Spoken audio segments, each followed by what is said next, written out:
Hi everyone, and welcome back to my channel, Crochet by Karen. If you're new here, don't forget to like, subscribe, and hit the bell so you don't miss any of my crochet tutorials. Today, I'll be teaching you one of the first steps in crochet, the foundation chain. What is a foundation chain? The foundation chain is the starting row of loops that gives your crochet project its basics.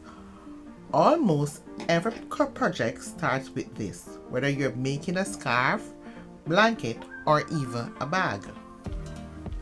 To start the foundation chain, you will need to make a slip knot. If you don't know how to make a slip knot yet, don't worry. I have a full video on it. The link is in the description box below, so make sure to check it out first. Let's get started.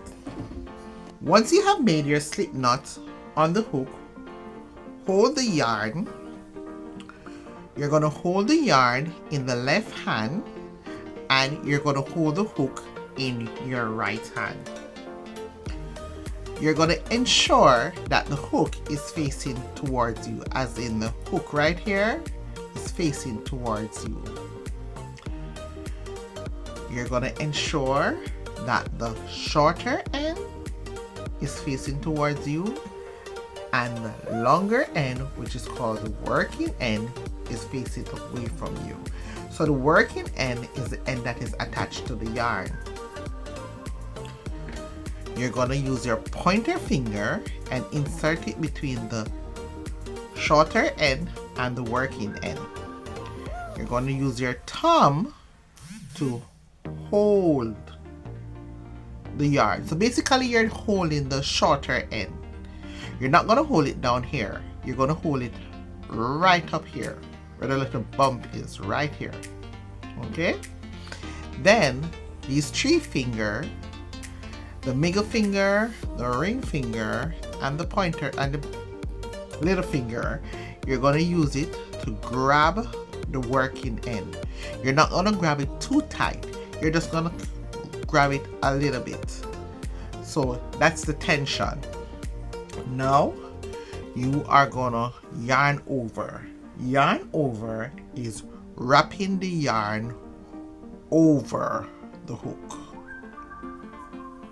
So I'm yarning over, I'm putting the yarn over the hook, and then I pull it through the loop.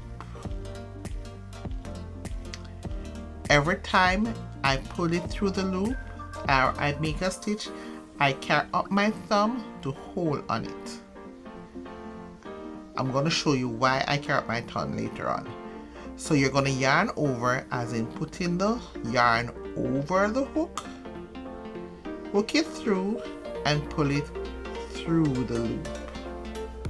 Now, there is no right or wrong way to hold the hook. You can hold it like you're writing, or you can hold it like you're cutting. So you have the pencil or pens way, or you have the nice knife way, in where you can hold it like you're writing, or you hold it like you're cutting. I prefer to hold it like I'm writing. Alright, one more time.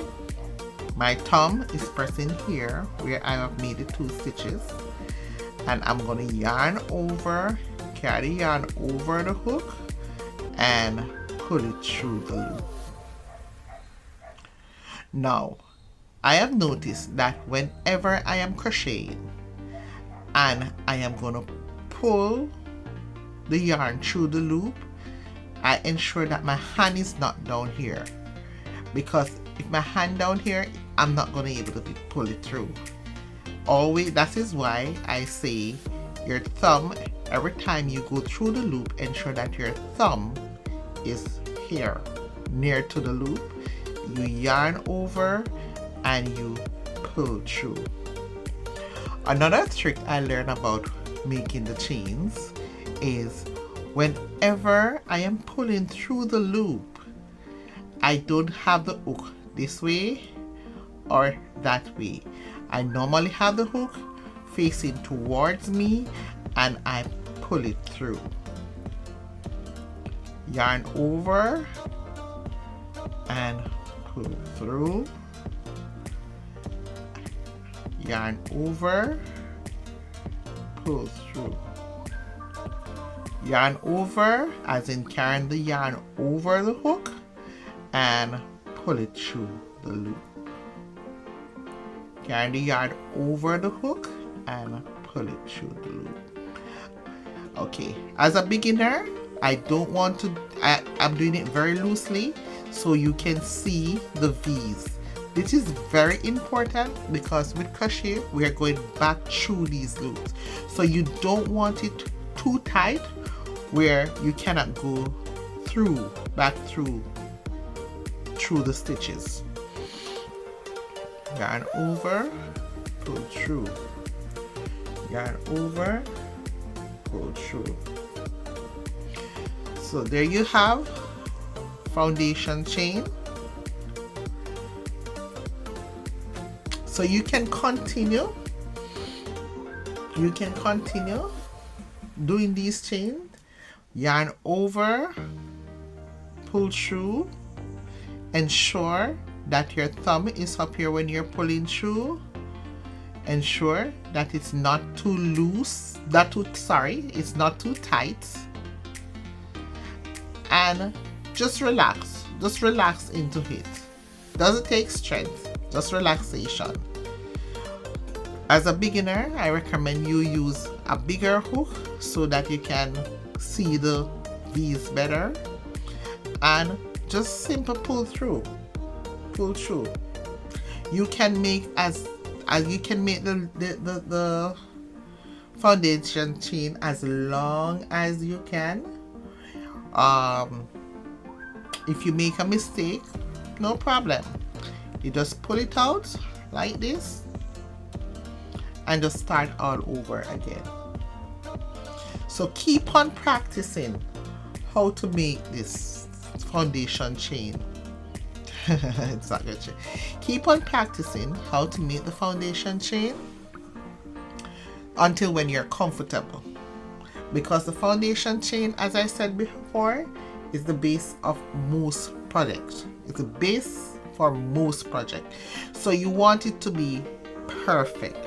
You don't want it to have any bumps. You don't want it to twist. And that's the next thing. You have to be careful. Make sure that it's straight, that it's not twist. Hence, again, why I always put my thumb here so I don't twist. Ensure that it's, because you don't want it to turn like this and you're crocheting. It's not going through. See, you don't want it to turn. You want it to be straight. Okay? You want it to be straight. So keep on practicing until you can make a perfect foundation chain. Okay? So this is how you make the foundation chain, and as I said, it is the very first stitch of any crochet project. And that's it. You have learned to make the foundation chain. As I said, practice this until you feel comfortable, because every crochet project starts right here. Don't forget to like this video, subscribe to Crochet by Karen, and share it with anyone who wants to learn crochet. See you in the next tutorial. Bye!